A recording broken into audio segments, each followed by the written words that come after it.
വിശുദ്ധ മത്തായിയുടെ സുവിശേഷം 2-ാം അധ്യായം 13 മുതൽ 14 വരെയും 19 മുതൽ 23 വരെയുള്ള വാക്യങ്ങളുടെ വിശകലനം. തിരുക്കുടുംബ തിരുനാൾ. 1893 ലിയോ 13 മാർപ്പാപ്പയാണ് ക്രിസ്തുമസ് കഴിഞ്ഞുവരുന്ന ഞായറാഴ്ച തിരുക്കുടുംബ തിരുനാളായി ആഘോഷിക്കണമെന്ന് പ്രഖ്യാപിച്ചത്. ലോകത്തിൽ കോടിക്കണക്കിന് കുടുംബങ്ങളുണ്ട്. എന്നാൽ തിരുക്കുടുംബം ഒന്നേ ഉള്ളൂ. നമ്മുടെ കുടുംബങ്ങളും തിരുക്കുടുംബങ്ങളാകണമെന്നാണ് ദൈവം ആഗ്രഹിക്കുന്നത്. ആ കുടുംബം തിരുക്കുടുംബമാകാൻ കാരണം എന്താണ്? ദൈവം ദൂതനിലൂടെ നയിക്കുന്ന കുടുംബം. ആദ്യം മറിയത്തിന്, പിന്നീട് പലതവണ ജോസഫിന്. എപ്പോഴും ആ കുടുംബം ഒരുമിച്ചായിരുന്നു. ആദ്യം ബെത്ലഹേം യാത്ര, പിന്നീട് ഈജിപ്ത് പലായനം, തിരിച്ചു വീണ്ടും ഗലീലയ്ക്ക് മടക്കയാത്ര, നസ്രത്തിൽ ഒരുമിച്ചുള്ള വാസം, ആണ്ടുതോറുമുള്ള ജെറുസലേം തീർത്ഥയാത്ര. ഒരിക്കൽ മാത്രം തനിയെ അവർ യാത്ര ചെയ്തു. സാഹചര്യം അങ്ങനെയായിരുന്നു. പക്ഷേ യേശു അന്നവർക്ക് നഷ്ടപ്പെട്ടു. ഒരു സൂചനയാണിത്. ആദം ഒറ്റയ്ക്കാണെന്ന് കണ്ടപ്പോൾ ദൈവം ഹവ്വായെ കൂട്ടായി നൽകി. മനുഷ്യൻ കൂട്ടമായി ജീവിക്കണമെന്നാണ് അവൻ്റെ വിളി.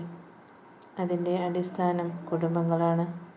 പല കൂട്ടായ്മകളും നമുക്കിടയിലുണ്ട്.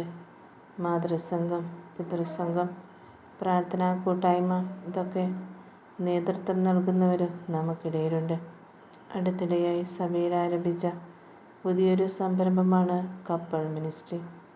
ഭാര്യ ഭർത്താക്കന്മാർ ദൈവസന്നിധിയിലിരുന്ന് ജീവിതം മുഴുവൻ തുറന്നു പങ്കുവയ്ക്കുന്ന ഒരു കൂട്ടായ്മയാണിത്.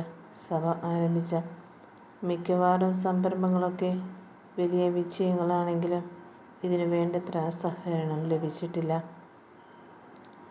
വർഷങ്ങളായി ഒരുമിച്ച് ജീവിക്കുന്നവരാണെങ്കിലും മറച്ചു പിടിക്കാൻ അവർക്കിടയിൽ പലതുമുള്ളത് കൊണ്ടാണല്ലോ ഇതിനധികം വളർച്ചയുണ്ടാകാത്തത്. ഒളിച്ചും മറച്ചും ജീവിക്കുന്ന കുടുംബങ്ങളിൽ ഐക്യം വളരുന്നില്ല. തിരുക്കുടുംബമാകുന്നതിന് ഏറെ എളിമയും തുറവിയും വിട്ടുവീഴ്ചയും ആവശ്യമാണ്. നിയമം കൃത്യമായി അനുസരിക്കുന്ന കുടുംബം. തങ്ങളുടെ ബ്രഹ്മചര്യവും കന്യാത്വവും ദൈവത്തിന് സമർപ്പിച്ച വ്യക്തികൾ ആയിരുന്നു അവർ. പക്ഷേ യഹൂദ നിയമപ്രകാരം വിവാഹം ദൈവത്തിൻ്റെ കൽപ്പനയാണ്. യഹൂദ ആചാരപ്രകാരമാണ് വിവാഹ ജീവിതത്തിലേക്ക് അവർ പ്രവേശിക്കുന്നത്. വീണ്ടും രാജ്യത്തിൻ്റെ കൽപ്പന അനുസരിക്കുന്നതിൻ്റെ ഭാഗമായിട്ടാണ് കണക്കെടുപ്പിനായി അവർ ബെത്ലഹേമിലേക്ക് യാത്ര ചെയ്യുന്നത്. 40-ാം ദിവസത്തിലെ ശുദ്ധീകരണം അവർ അനുഷ്ഠിക്കുന്നു. ആണ്ടുതോറുമുള്ള ജെറുസലേം തിരുനാളുകളിൽ മുടങ്ങാതെ പങ്കുകൊള്ളുന്ന കുടുംബം. ഒരിക്കൽ മാത്രം നിയമത്തെ ഖണ്ഡിക്കുന്നുണ്ട് ജോസഫ്. താൻ അറിയാതെ ഗർഭിണിയായ മറിയത്തെ കല്ലെറിഞ്ഞു കൊല്ലണമെന്ന നിയമം അവൻ പാലിച്ചില്ല. കാരണം ദൈവപ്രമാണത്തേക്കാൾ മുകളിലാണ് മനുഷ്യത്വം. സാബത്ത് മനുഷ്യന് വേണ്ടിയാണ്. വ്യാകുലങ്ങളെ രക്ഷാകരമാക്കിയ കുടുംബം. ഒരു കുടുംബമാകുമ്പോൾ നനച്ചിരിക്കാത്ത പല പ്രശ്നങ്ങളും പൊന്തിവരും. മറിയം അനുഭവിക്കാത്ത സഹനങ്ങളുണ്ടോ? എല്ലാം ദൈവഹിതമെന്ന പോലെ അവൾ ഹൃദയത്തിൽ സംഹരിച്ചു.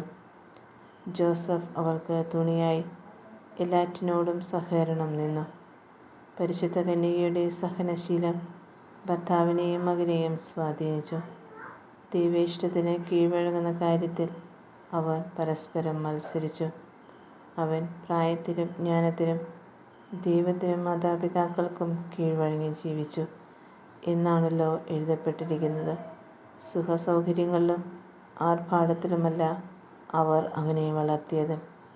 അധ്വാനത്തിൻ്റെ മഹത്വം വചനപാരായണശീലവും അവനെ അഭ്യസിപ്പിച്ചു. സഹനങ്ങളെയും ദുഃഖങ്ങളെയും ഒഴിവാക്കി. നമ്മുടെ മക്കൾ അമിത ലാളന കൊണ്ടാണ് വഷളായിത്തീരാറുണ്ട്. മക്കൾ ദൈവത്തിൻ്റെ ദാനങ്ങളാണ്.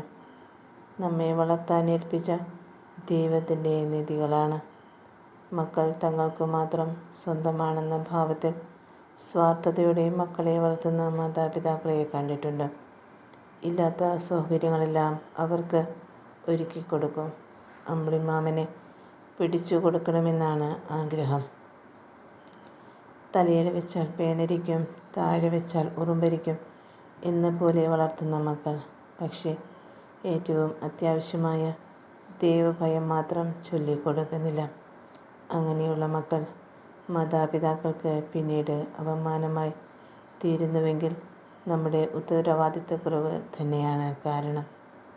സുഹേച്ഛയിൽ വളരുന്ന മക്കൾ ദൈവത്തെ മറക്കാനിടയാകും. മാതാപിതാക്കളെയും കുഞ്ഞുങ്ങളെയും എപ്രകാരം വളർത്തേണ്ടതെന്ന നല്ല ചിന്ത വേദപുസ്തകം പറഞ്ഞു തരുന്നുണ്ട്. ഞാൻ ഇന്ന് കൽപ്പിക്കുന്ന വചനങ്ങൾ നിങ്ങളുടെ ഹൃദയത്തിലുണ്ടായിരിക്കണം. ജാഗ്രതയോടെ അവ നിങ്ങളുടെ മക്കളെ പഠിപ്പിക്കണം. വീട്ടിലായിരിക്കുമ്പോഴും യാത്ര ചെയ്യുമ്പോഴും കിടക്കുമ്പോഴും എഴുന്നേൽക്കുമ്പോഴും അവയെപ്പറ്റി സംസാരിക്കണം. അവ കയ്യിൽ ഒരടയാളമായും നെറ്റിത്തടത്തിൽ പട്ടമായും അണിയണം. അവ നിങ്ങളുടെ വീടിൻ്റെ കട്ടിലക്കാലിന്മേലും പടിവാതിൽമേലും എഴുതി വയ്ക്കണം. ഈ വചനം കൃത്യമായി കുഞ്ഞിനെ അഭ്യസിക്കുന്ന ഒരു കുടുംബമാണ് തിരുക്കുടുംബം.